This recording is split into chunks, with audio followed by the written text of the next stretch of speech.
जब मैं जवान हुई तो मुझे पता चला कि मेरी माँ ने एक बेटी को जन्म दिया है, लेकिन मेरे पिताजी का तो कई सालों पहले ही देहांत हो गया था। मुझे अपनी माँ से नफ़रत थी क्योंकि उन्होंने गलत काम किया, लेकिन मैं हैरान थी कि वो इस लड़की को छुपाकर क्यों रखती थी। आज तक किसी ने उसे नहीं देखा था क्योंकि मेरी माँ हमेशा हमारे घर का दरवाज़ा बंद रखती थी। 20 साल बाद अचानक मैंने दरवाजे से झांका तो अंदर से माँ की आवाज़ आ रही थी। जब मैंने देखा तो मेरे सर पर आसमान गिर पड़ा क्योंकि वो लड़की तो मेरा नाम सुमति है।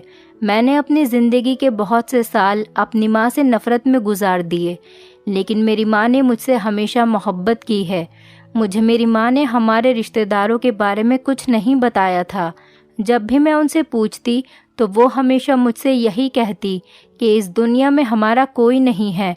मेरा भी मेरी माँ के अलावा और कोई नहीं था। जब मैं स्कूल जाने लगी थी तो मेरी माँ ही मुझे स्कूल छोड़ने जाती थी और लेने भी वही आती थी। मैं अपनी माँ के साथ ही सोती थी। अगर वो घर से कुछ देर के लिए भी किसी के पास चली जाती थी तो मुझे बहुत फिक्र होने लगती थी। मैं अपने घर के दरवाजे पर बैठकर रोने लगती थी। जैसे ही माँ को मेरी रोने की आवाज़ आती तो वो भागकर मेरे पास आती और मुझे गोद में उठा लिया करती थी और मुझे प्यार करने लगती। माँ के कहीं चले जाने से मुझे ऐसा लगता था कि पिताजी की तरह मेरी माँ भी मुझे छोड़कर चली जाएंगी और मैं इस घर में अकेली मर जाऊंगी। पर मैं जैसे जैसे बड़ी हुई तो मेरी माँ ने एक बेटी को जन्म दिया और वो उसे कमरे में छुपा कर रखती थी। जब मुझे ये बात पता चली तो मुझे अपनी माँ से नफ़रत होने लगी। मुझे लगता था कि वो अच्छी औरत नहीं है क्योंकि मेरे पिताजी का तो मेरे बचपन में ही देहांत हो गया था। जैसे जैसे दिन गुजरते गए मैं अपनी माँ से और ज़्यादा नफ़रत करने लगी, लेकिन मेरी माँ हमेशा मुझे समझाती और मुझसे बात करने की कोशिश करती, लेकिन मेरी नफ़रत कम होने का नाम नहीं लेती थी। माँ मुझसे पूछती कि तुम्हें क्या हो गया है, तुम मेरे साथ ऐसा बर्ताव क्यों करती हो। पहले तो मैं समझती थी तुम मुझसे नाराज़ हो, पर तुम्हारे दिल में अपनी माँ के लिए इतनी ज़्यादा नफ़रत कहाँ से आ गई। तब मैंने उनसे पूछा, मुझे बताइए आप, जब मेरे पिताजी का कई साल पहले देहांत हो चुका था तो फिर आपकी ये लाडली बेटी कहाँ से आ गई। मेरी माँ मेरे इस सवाल का जवाब नहीं देती और ख़ामोश हो जाती। वो लड़की जिसे मेरी माँ मेरी बहन कहती थी वो मुझसे कहती कि आप मेरी माँ से लड़ाई मत किया करें। जब जब वो मेरे पास मेरे कमरे में आती थी तो मैं उसको अपने कमरे से निकाल दिया करती थी और वो रोती हुई माँ के पास चली जाती, लेकिन माँ मुझसे कभी कुछ नहीं कहती थी। मेरी माँ 40 साल की उम्र में उनके चेहरे पर बहुत ज़्यादा झुर्रियाँ थीं और उनकी आंखों के नीचे काले धब्बे पड़ गए थे। उन्हें देखकर ऐसा लगता था कि कोई बात है, कोई तो दुख है उन्हें जिसकी वजह से वो सो नहीं पाती। मैं यही सोचती थी शायद उन्होंने जो पाप किया है ये उसी का असर है, इसी वजह से शायद उन्हें अपने किए पर पछतावा हो। मेरी माँ मेरी नाजायज़ बहन को सबसे छुपा कर रखती थी। अगर कोई दरवाज़ा खटखटाता तो पहले मेरी बहन को कमरे में छुपा देती, फिर दरवाज़ा खोलती। ये सब देखकर मुझे बहुत गुस्सा आता कि एक दिन मेरी माँ मेरे पास आई और मुझसे कहने लगी, तुम दोपहर को तैयार हो जाना, तुम्हें लड़के वाले देखने के लिए आ रहे हैं और वो लोग बहुत अच्छे हैं। मैंने उनकी बात का कोई जवाब नहीं दिया और अपने कमरे में चली गई। दोपहर को जब वो लोग हमारे घर आए तो माँ मेरे कमरे में आई, लेकिन मैं तैयार नहीं हुई थी। माँ मुझसे कहने लगी कि तुम अभी तक तैयार नहीं हुई, वो लोग आ चुके हैं। मैंने कहा, आप मेरी फ़िक्र नहीं करें, मुझे अभी शादी नहीं करनी। आप अपनी लाडली बेटी की शादी कर दें जिसको आपने सबसे छुपा कर रखा है। माँ ने मेरे मुंह पर हाथ रख दिया और कहने लगी, भगवान के लिए चुप कर जाओ, हल्के बोलो, किसी को मत बताना कि तुम्हारी कोई बहन भी है। मैंने भी उनसे कहा कि कब तक आखिर आप अपने इस गुनाह को छुपाएंगी, कभी न कभी तो सबको इस बारे में पता चल ही जाएगा। तब मेरी माँ ने कहा कि मैं ये शहर छोड़कर यहाँ से चली जाऊँगी। जब मैं 20 साल की हुई तो मेरी माँ ने एक बेटी को जन्म दिया, जबकि मेरे पिताजी का तो कई साल पहले ही देहांत हो गया था। इसके बाद मुझे अपनी माँ से नफ़रत हो गई थी क्योंकि उन्होंने गलत काम किया था। लेकिन हैरत तो मुझे इस बात की थी कि वो इस बच्चे को हमेशा छुपा कर रखती थी। आज तक किसी ने भी इस बच्ची को नहीं देखा था। अब तो वो भी जवान हो गई थी। जब एक दिन मैंने किसी काम से उसके कमरे का दरवाज़ा खोला तो अंदर से माँ की आवाज़ आ रही थी। मैंने छुपकर अंदर झांका। मेरी सांसें रुकने लगी क्योंकि मेरी माँ उस मासूम लड़की के साथ बैठी रो रही थी और मैं उनकी बातें सुन रही थी, और जो बातें वो कह रही थी उसे सुनकर तो मेरे पैरों तले से ज़मीन निकल गई। मुझसे अपनी माँ को रोता हुआ नहीं देखा जा रहा था। मैं झट से अपनी माँ के पास गई। मैंने कहा कि अभी आप क्या कह रही थी? क्या हुआ है? आप मुझे सच क्यों नहीं बता देती? मेरी माँ ने कहा कि मैंने वादा किया था कि मैं कभी किसी को भी सच नहीं बताऊंगी, पर तुम्हारी नफ़रत अब मुझसे सही नहीं जाती। मैं क्या करूं? मैं अपनी एक बेटी की खातिर दूसरी को खुद से दूर कर रही हूं, पर अब मुझसे ये दुख सहा नहीं जाता। मैं नहीं चाहती कि कल को मेरे मरने के बाद भी तुम मुझसे नफ़रत करती रहो। तुम अपनी माँ को कभी भी खुशी से याद नहीं करो। तुम तो मुझसे इतनी नफ़रत करने लगी हो कि बात भी ठीक से नहीं करती। तुम्हें लगता है कि तुम्हारी माँ ने कोई पाप किया है, पर ऐसा नहीं है।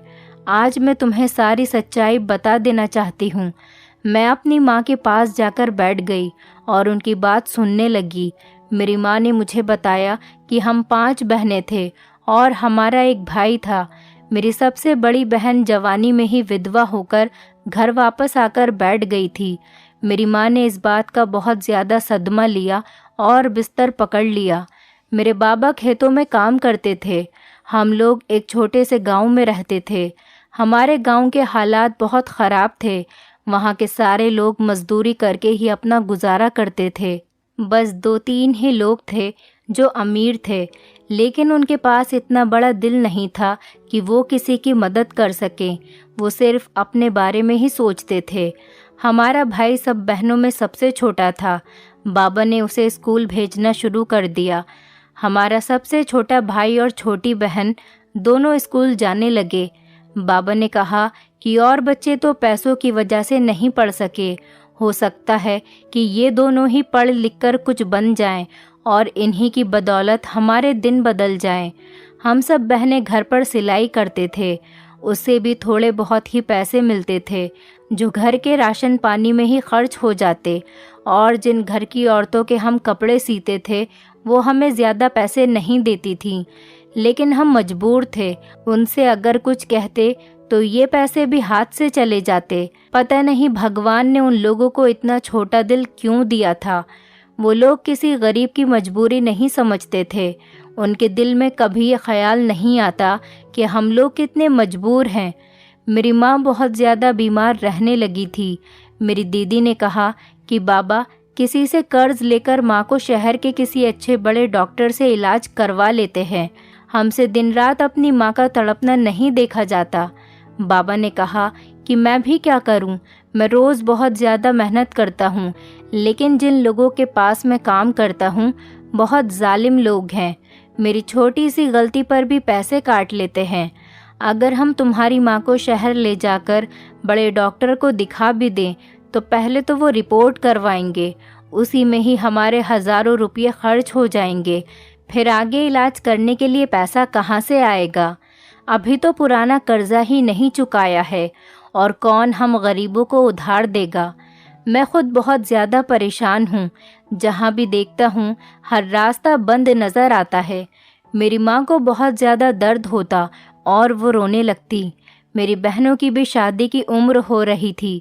बाबा और माँ बहुत ज़्यादा परेशान थे। एक दिन माँ ने कहा कि इस घर को गिरवी रखकर पैसे ले लो, किसी तरह बेटियों का फ़र्ज़ तो अदा करें। शादी के बाद हम थोड़े थोड़े पैसे वापस कर देंगे। हमने बाबा को अपना घर गिरवी रखने से मना किया, लेकिन उन्होंने हमारी बात नहीं मानी और घर को गिरवी रखवा दिया। बाबा पैसे लेकर घर वापस आ रहे थे। गर्मियों के दिन थे, धूप बहुत तेज़ थी। बाबा भूखे प्यासे थे और रास्ते में ही उनको चक्कर आ गए और वो वहीं पर गिर गए। कुछ लोग उन्हें घर पर लेकर आए। जब उन्हें होश आया तो उनके पास पैसे नहीं थे। ये देखकर बाबा बहुत ज़्यादा परेशान हुए और रोने लगे। जब हमने बाबा से पूछा तो उन्होंने हमें पूरी बात बताई। हम लोग भी उनकी बात सुनकर रोने लगे, क्योंकि हमारे पास एक हमारा घर ही था, वो भी बाबा ने गिरवी रख दिया था और उसके पैसे भी चोरी हो चुके थे। ऐसा लगता था कि अब हमारी सांसें रुक जाएंगी। माँ की तबीयत भी दिन ब दिन ख़राब होती जा रही थी। हम उन्हें सरकारी हॉस्पिटल में लेकर गए, लेकिन वहाँ तो कोई भी बात सुनने के लिए तैयार ही नहीं था। वो लोग तो उन्हीं में लगे हुए थे जो उन्हें पैसे दे रहे थे। दूसरी तरफ मेरा छोटा भाई और बहन भूख से रो रहे थे। हमने सुबह से कुछ भी नहीं खाया था। बाबा भी रोते हुए बाहर निकल गए। कुछ देर बाद जब मैं उन्हें बाहर देखने गई तो वो लोगों के सामने हाथ फैलाकर भीख मांग रहे थे। मैं उन्हें देखकर वहीं पर बैठ गई और रोने लगी। मेरी छोटी बहन मुझसे कहने लगी कि दीदी परेशान न हो, मैंने अपनी दोस्त से बात की है, उसका भाई बहुत अच्छा है और उसने मुझसे वादा किया है कि वो मुझे काम देंगे। वो बहुत ज़्यादा अमीर हैं, उनके पास बहुत से पैसे हैं। वो मुझ जैसी बहुत लड़कियों को काम दिलवाते हैं। उन्होंने मुझसे कहा है कि मैं बहुत खूबसूरत दिखती हूँ, अगर मैं चाहूँ तो मैं मॉडल बन सकती हूँ। फिर मैं टीवी में आऊँगी और यहाँ से दूसरे शहर जाकर भी मॉडलिंग करूँगी। दीदी ने मेरी बात सुनी तो मुझसे कहने लगी, बस करो, अभी तुम इतनी छोटी हो और ये तुम कैसी बातें कर रही हो। हम लोगों को भूखे मरना मंजूर है, लेकिन तुम्हें कभी भी कोई गलत काम नहीं करने देंगे। मैंने सुना है कि जो लोग ये काम करते हैं उनका अंजाम बहुत बुरा होता है और कोई भी बिना किसी मतलब के किसी गरीब लड़की की मदद नहीं करता और ना ही उसको कोई काम देता है। बहुत कुछ उसे बर्दाश्त करना पड़ता है। ये सब कुछ इतना आसान नहीं होता जितना तुम सोच रही हो। मेरी छोटी बहन कहने लगी कि दीदी अब मुझसे ये सब कुछ सहा नहीं जाता। मेरे साथ जो होना है वो हो जाए। मेरी ज़िंदगी चाहे किसी भी मोड़ पर चली जाए, लेकिन मैं तुम लोगों को इस हालत में नहीं देख सकती। वो सामने देख रही थी हमारे बाबा कितने मजबूर और लाचार हैं और लोगों के सामने हाथ फैलाकर भीख मांग रहे हैं, सिर्फ 2 रोटियों के लिए, ताकि हम लोग कुछ खा सकें, हमारी माँ का इलाज हो जाए। भीख मांगने से अच्छा है कि मैं अपने घर वालों की खातिर अपनी ज़िंदगी बर्बाद कर दूं। मैंने अपनी छोटी बहन को बहुत समझाया, पर वो मेरी बात नहीं मानी। वो कह रही थी कि मैं तुम सबको इस हाल से निकालकर ही मरूंगी। अगर हम इसी हाल में हमेशा रहेंगे तो कभी भी किसी की शादी नहीं हो पाएगी। हम सब बहनें ऐसे ही तड़प तड़प कर मर जाएंगे और हमारा भाई बड़े होकर खुद शादी कर लेगा। वो नहीं देखेगा कि उसकी बहनों ने उसकी खातिर क्या कुछ नहीं किया। मर्द बहुत होशियार होते हैं। अगर बाबा ने भी अपनी हालत के बारे में सोचा होता तो वो कभी भी 1 से ज़्यादा संतान पैदा नहीं करते। जब तक माँ की तबीयत ठीक रही वो बाबा के काम में उनका हाथ बटाती रहीं। अब हम लोग काम करते हैं तो लोग हमें ऐसी नज़रों से देखते हैं जैसे वो हमें खा जाएंगे। इन लोगों को हमारी मजबूरी क्यों नज़र नहीं आती।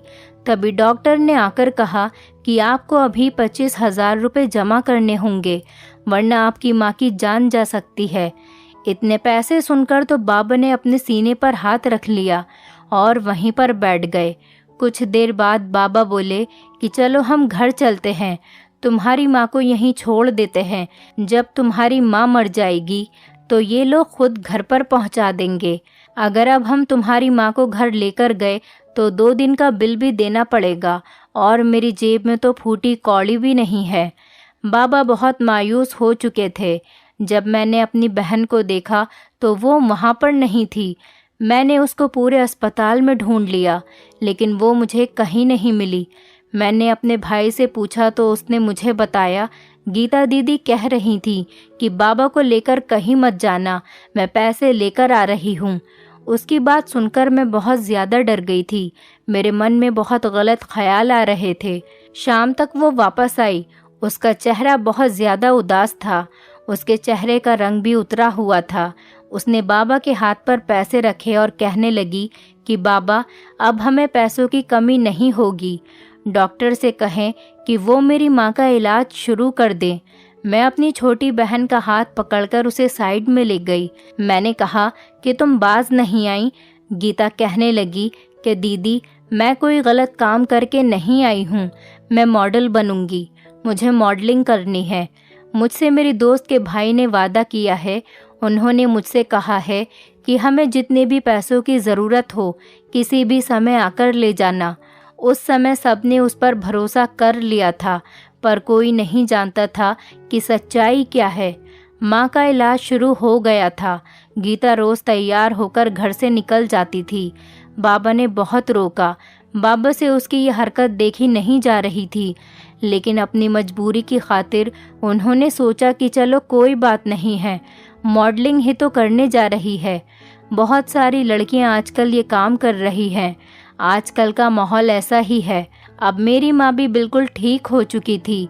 जब हम माँ को लेकर घर पर आए तो जिसके पास बाबा ने घर गिरवी रखा था, उसने पैसे वापस न होने के कारण हमारा घर बेच दिया था। हमने सारी रात बाहर ही गुजारी। जब मेरी बहन गीता को ये बात पता चली तो वो हमारे पास आई। उसने एक फ़ोन किया। उसी समय एक बड़ी सी गाड़ी आई और हम सबको इस गांव से लेकर चली गई। हम एक दूसरी जगह पर चले गए। वहाँ एक बहुत बड़ा घर था। मेरी बहन बोली कि अंदर चलो। जब हम अंदर गए तो मैं उस घर को देखकर हैरान रह गई। वो घर बहुत बड़ा था और बहुत आलीशान था। बाबा गीता को प्यार की नज़रों से देखने लगे, उसके सर पर हाथ फेरा और कहने लगे कि मेरी बेटी ने तो हम सब की किस्मत बदल दी। मैं सबको बताऊंगा कि मेरी बेटी मॉडलिंग करती है। लेकिन उसने कहा कि बाबा, अभी किसी को कुछ भी मत बताना, अभी तो मैंने काम करना शुरू किया है और सब लोगों को पता चल जाएगा। आप तो जानते हैं ना, लोग जलना शुरू कर देते हैं, इसीलिए आप अभी किसी को कुछ मत बताना। अब ये घर आपका है, आप यहाँ सुकून से रहिए। मुझे अपने काम के लिए देर हो रही है, मैं जा रही हूँ। काम बहुत ज़्यादा है, इसीलिए अब मैं वहीं पर रुक जाऊंगी। तब खुशी में किसी ने भी उसकी बात पर ध्यान नहीं दिया। कोई हम सबके खुशियों की खातिर अपनी इज्जत और अपनी आबरू को तार तार कर रहा था। माँ बिल्कुल ठीक हो चुकी थी। मेरी विधवा बहन की भी बाबा ने शादी कर दी थी। दूसरी बहन की और फिर तीसरी बहन की भी शादी हो चुकी थी। जैसे ही हमारे हालात बदले थे, हमारी किस्मत भी बदल चुकी थी। कहाँ कोई हमारे घर पर रिश्ता नहीं लेकर आता था और अब रिश्तों की लाइनें लग चुकी थीं और हमारे गांव के लोग खुद बाबा से मिलने आते। हम सब बहनों की शादियां बहुत धूमधाम से हुईं। अब मेरी शादी का नंबर था। जिस दिन मेरी शादी थी, मैंने गीता से कहा कि तुम मेरी शादी पर तो आओगी। वो मुझसे कहने लगी कि तुम मेरी बहन हो और उससे बढ़कर मेरी दोस्त हो। तुम मुझसे वादा करो कि ज़िंदगी में जब भी मुझे तुम्हारी ज़रूरत पड़ेगी तुम मेरी मदद के लिए आओगी। मैंने कहा, तुम कैसी बातें कर रही हो, पर तुम तो मेरी छोटी बहन हो। मैं तुम्हारा हर मुश्किल में साथ दूंगी, कभी भी तुम्हें अकेला नहीं छोड़ूंगी। मैं अपनी शादी वाले दिन उसका इंतज़ार करती रही, लेकिन वो मेरी शादी पर नहीं आई थी। मैंने उसे फ़ोन किया तो वो कहने लगी कि मेरे पास बहुत ज़्यादा काम है, मैं नहीं आ सकती। अब वो घर पर नहीं आती थी और अगर कभी आ भी जाती तो रात के अंधेरे में आती थी। एक दिन वो घर आई और उसने हम सबको बताया कि वो देश से बाहर जा रही है। बाबा ने कहा कि गीता बेटी, तुम्हें क्या ज़रूरत है हम लोगों को छोड़कर जाने की। अब तुम ये काम छोड़ दो। वैसे भी हमने आज तक तुम्हें मॉडलिंग करते नहीं देखा और अब हमारे पास किसी चीज़ की कोई कमी नहीं है। सबकी जिम्मेदारी तो तुमने बेटा बनकर पूरी कर दी। अब तुम भी अपनी शादी कर लो। तुम देखना, तुम जैसी बेटी को लेने कोई शहजादा ही आएगा। बाबा की ये बात सुनकर वो हंसने लगी, लेकिन उसकी हंसी में अब पहले जैसी बात नहीं थी। उसकी हंसी से दुख झलक रहा था। ऐसा लग रहा था जैसे उसने बहुत कुछ खो दिया हो। उसकी आंखें भी वीरान हो चुकी थीं। वो जाते समय मुझसे गले मिली। उसके चेहरे से ऐसा लग रहा था कि जैसे वो हम सबसे कुछ छुपा रही है। मैंने उससे कहा, गीता, तुमने अपनी ज़िंदगी के इतने साल हम सब के लिए बर्बाद कर दिए। अब तुम्हें अपने बारे में सोचना चाहिए। हो सके तो इस दलदल से निकल आओ। वो सब घर वालों और बहनों को खुश देख रही थी। उसने सब बहनों के अकाउंट भी खुलवा दिए थे। हर महीने सबके अकाउंट में थोड़े थोड़े पैसे डाल दिया करती थी। इस वजह से मेरी बहनों के पति और उनके ससुराल वाले भी उनकी बहुत ज़्यादा इज्जत करते थे, क्योंकि हर महीने उन्हें पैसे मिलते थे। मैंने अपनी पसंद से शादी की थी। मेरा पति एक छोटी सी कंपनी में नौकरी करता था और उसने हमसे जहेज भी नहीं लिया था। मेरी बहनें और उनके पति मेरे पति को ज़्यादा इज्जत नहीं देते थे, क्योंकि जब से हमारे पास पैसा आया था मेरी बहनों का बर्ताव भी बदल गया था। कि गीता ने मुझसे पूछा कि तुम्हें कुछ चाहिए तो नहीं। मैंने उससे कहा कि मुझे अपनी वही बहन वापस चाहिए जो छोटी छोटी बातों पर खुलकर हंसती। अब तो तुम्हें मुस्कुराते देखे हुए ज़माना हो गया। उसके बाद गीता हम सबको अलविदा कहकर चली गई। जाते जाते वो माँ और बाबा को कुछ कागजात और एटीएम कार्ड देकर गई थी, ताकि उनको कभी पैसों की ज़रूरत पड़े तो वो निकाल लें। कभी भी उससे किसी ने नहीं पूछा कि वो इतना पैसा कहाँ से लेकर आती है। जब कभी मैं उससे पूछती तो मेरे घर वाले कहते कि तुम अपनी बहन पर शक कर रही हो। इसने तुम्हें उस गरीबी वाली ज़िंदगी से निकालकर दुनिया के सारे ऐशो आराम दिए, समाज में तुम्हें इज्जत दिलाई। जब मैं अपनी ससुराल गई तो मैं थोड़ी परेशान थी। मेरे पति ने मुझसे कहा कि तुम क्यों परेशान होती हो, हर इंसान अपने किए का खुद जिम्मेदार होता है। मैंने उनसे कहा कि आपकी कोई बहन नहीं है ना? अगर होती तो आप ऐसी बात नहीं करते। आप नहीं जानते, अपने बहन भाई को एक ऐसे दलदल में फंसता देखकर बहुत तकलीफ़ होती है, जहाँ से सिवाय मौत के उन्हें कोई नहीं निकाल सकता। बहुत साल हो गए थे और मैं गीता का इंतज़ार करने लगी, लेकिन वो नहीं आई और मेरे घर में बेटी पैदा हुई। मैंने उसका नाम सुमति रखा था। कुछ सालों बाद मेरी माँ का देहांत हो गया। वो अपनी बेटी गीता का इंतज़ार करती रहीं। किसी को कुछ नहीं पता था कि वो कहाँ काम करती है। एक दिन हमें खबर मिली कि गीता का एक्सीडेंट हो गया और वो मर गई है, पर मेरा दिल ये सब मानने को तैयार ही नहीं था। हमेशा यही लगता था कि वो जिंदा है। माँ के देहांत के कुछ दिनों बाद मेरे पति का भी देहांत हो गया। मेरे नसीब में शायद कम खुशियाँ लिखी थीं। रोते सिसकते महीने सालों में बदलते गए और जब मेरी बेटी 20 साल की हुई तो एक दिन मेरी बहन गीता का फ़ोन आया। इतने सालों बाद उसने फ़ोन किया तो मैं भागी भागी उससे मिलने चली गई। वो हॉस्पिटल में थी। वो मेरे गले लगकर बहुत ज़्यादा रोई। उसके बेटी पैदा हुई थी। वो बहुत कमज़ोर हो चुकी थी। मुझे ऐसा लग रहा था कि वो मेरी बहन गीता नहीं है, बल्कि कोई और औरत है। उसका आधा चेहरा जल चुका था। मैंने उससे पूछा, गीता, ये सब कुछ क्या है? तुमने शादी कर ली और मुझे बताया भी नहीं। तुम जिंदा हो तो लोग क्यों कहते थे कि तुम मर चुकी हो? वो अपने हाथों को देखने लगी और मुझसे कहने लगी, दीदी, मैंने खुद जानकर इस रास्ते को चुना था। अपनी ज़िंदगी की कुर्बानी मैंने खुद अपनी मर्जी से दी थी। कोई नहीं जानता था कि मैं क्या काम करती हूँ। आज से सालों पहले मुझसे मेरी माँ उस हालात में नहीं देखी जा रही थी। अपने छोटे भाई बहनों को रोटी के लिए रोता बिलखता नहीं देख सकती थी। जब मैं अपने दोस्त के भाई के पास गई तो उसने मुझे ऑफ़र दी थी मॉडलिंग करने की। उसने मुझसे कहा कि उसे पहले तुम्हारी एक्टिंग भी तो देखनी है। मैंने उससे कहा कि जल्दी बताइए मुझे क्या करना होगा, क्योंकि मुझे हॉस्पिटल पैसे लेकर जाने हैं। उसने मुझसे कहा कि अगर तुम्हें इतनी ही जल्दी है तो ये लो पैसे। मैं पैसे लेकर हॉस्पिटल आ गई, लेकिन उसने पैसे देने से पहले जो बात मुझसे कही थी, दुनिया के सारे मर्दों से मेरा भरोसा उठ गया था। आपने सही कहा था, कोई भी बिना किसी लालच के किसी की मदद नहीं करता, और गरीब लड़की की तो बिल्कुल भी नहीं। फिर जब उसका मुझसे दिल भर गया तो उसने मुझे कोठे पर बेच दिया। वहाँ जाकर मुझे पता चला कि ये कितनी मासूम लड़कियों को अपना शिकार बना चुका है। और फिर मैं सब कुछ अकेली सहती रही। समय गुजर रहा था, लाखों मिलते गए, मेरे पास तो कुछ नहीं रहा था। इज्जत की ज़िंदगी क्या गुजारती। इसीलिए मैंने सोचा कभी अपने घर वालों को कुछ नहीं बताऊंगी। तुम सबकी शादियां हो गईं। जब मैं तुम सबको खुश देखती तो मेरा दिल भी करता कि मेरा भी एक छोटा सा परिवार हो, पति हो और बच्चे हों। फिर मुझे अपने काम की याद आ जाती। अगर मैं अपना काम छोड़ देती तो मेरे माँ बाप, बहन भाइयों का क्या होता। कोई भी मेरे घर वालों के बारे में कुछ नहीं जानता था। मैंने कभी भी किसी से तुम लोगों की बात नहीं की।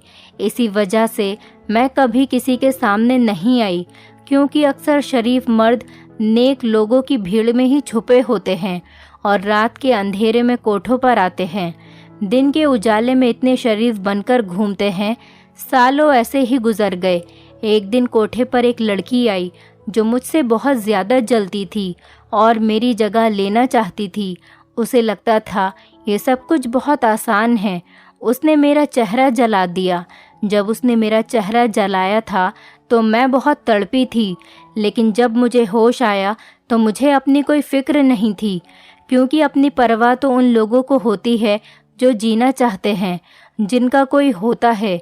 फिर जब उन लोगों को मुझसे कोई फ़ायदा नहीं मिल रहा था तो उन्होंने मुझे वहाँ से निकाल दिया। जो आदमी मुझे कोठे पर छोड़ कर गया था, उसकी बेटी भी उसी कोठे की जीनत बनकर बैठ गई थी। इस सदमे से वो पागल हो गया था। उसने मेरे साथ गलत किया था और न जाने कितनी लड़कियों की ज़िंदगी बर्बाद की थी। उसके किए की सज़ा उसे मिल गई थी। उसकी बेटी को भी यही काम करना पड़ा। समाज में हर घर में कोई न कोई कहानी मौजूद होती है। किसी के साथ अच्छा होता है, किसी के साथ बुरा, और कुछ ख़ानदान की इज्जत बचाने के लिए इस पर हमेशा के लिए पर्दा डाल दिया करते हैं। शायद मैं उस दिन मर जाती, लेकिन एक आदमी ने मुझे बचा लिया। मैंने उसे अपने बारे में सब कुछ बता दिया तो उसने मुझसे कहा कि क्या तुम मुझसे शादी करोगी। वो भी मेरी तरह हालात का मारा था। मैंने उससे शादी कर ली। उसने मुझे मेरे अतीत और मेरे जले हुए चेहरे के साथ अपनाया। मेरी शादी को 2 साल हो गए जब डॉक्टर ने बताया कि मैं माँ बनने वाली हूँ। ये सुनकर ही मैं डरने लगी थी, क्योंकि मुझे लग रहा था कि अगर कोठे वालों को पता चल गया कि मेरी बेटी हुई है तो वो मुझसे छीन लेंगे। मैंने अपने पति से कहा कि हम यहाँ से भाग जाते हैं, और मेरी बात सच निकली थी। वो लोग मेरा पीछा करने लग गए थे। 2 महीने पहले ही मेरे पति का देहांत हो गया। मेरा पति बहुत अच्छा था और मुझसे बहुत प्यार करता था। कभी भी उसने मुझे मेरे अतीत का ताना नहीं दिया। वो मुझसे कहता था कि गीता, तुम मेरी पहली और आखिरी मोहब्बत हो, और तुम जानती हो कि वो बचपन से मुझे पसंद करता था। वो हमारे गांव में ही रहता था।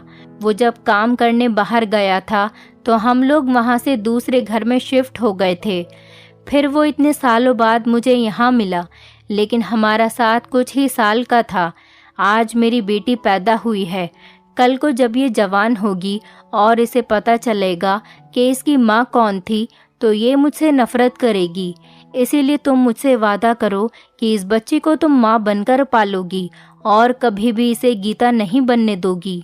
उसके बाद मेरी बहन मर गई और मैं इस बच्ची को लेकर घर आ गई। तुमने कहा कि इस बच्चे को मैंने जन्म दिया है, तब मुझे यही ठीक लगा और मैंने तुमसे हाँ कह दिया। इसीलिए मैं तुम्हारी नफ़रत बर्दाश्त करती रही और इस बच्चे को सबसे छुपाकर रखा। मुझे डर था कि कहीं कोई मेरी बहन की निशानी को मुझसे छीन कर न ले जाए। माँ अपनी कहानी सुनाते सुनाते हुए बहुत ज़्यादा रो रही थी। मैं अपनी माँ को क्या समझ रही थी। मैंने अपनी माँ से अपने बर्ताव के लिए माफ़ी मांगी। हमने वो मोहल्ला छोड़ दिया। माँ के कहने पर हम दोनों बहनों ने शादी कर ली और कभी इस राज को कोई नहीं जान सका। मेरी छोटी बहन मेरी मासी की बेटी है, जिसे मैंने हमेशा नाजायज़ समझा था। मेरी माँ का दुख बहुत बड़ा था। उसने अपनी ज़िंदगी में बहुत ज़्यादा तकलीफ़ बर्दाश्त की थी। हर इंसान की ज़िंदगी में बहुत सी कहानियाँ होती हैं, बहुत से दुख होते हैं जिनको हम जानने की कोशिश नहीं करते, क्योंकि हमें लगता है कि हमारे अपने दुख ही बहुत हैं। औरों के दुख सुनकर क्या होगा, पर हम किसी के लिए कुछ नहीं कर सकते। पर हम किसी के लिए कुछ नहीं कर सकते तो कम से कम अपने अल्फाजों से उसे तसल्ली तो दे सकते हैं। हो सकता है कि हमारे चंद अल्फाजों से किसी के आंसू थम जाएं, किसी का भला हो जाए और कोई जीना शुरू कर दे। दोस्तों, उम्मीद करती हूँ आपको हमारी कहानी पसंद आई होगी। कहानी पसंद आई है तो वीडियो को लाइक करें, चैनल पर नए हैं तो चैनल को सब्सक्राइब करें और हाँ, नोटिफिकेशन बेल को ज़रूर दबाएं ताकि अगली अपडेट सबसे पहले आपको मिले।